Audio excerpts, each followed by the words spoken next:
In this episode, we're building the next course of the hollow block wall, which involves laying all the blocks tight to the block next to it. They should be laying out flat and plumb on this course because they should be landing on the exact halfway point. Once all the blocks are laid up to the corner, we double check with our level with a half block that came pre-cut from the manufacturer.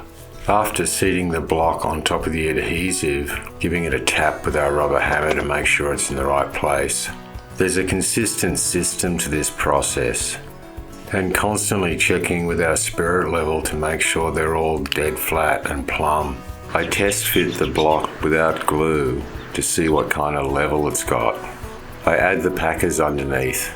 I remove the block and apply my glue. I then return the block hard up against the previous. We're using our standard concrete mix of 6:1 sand and gravel to Portland cement.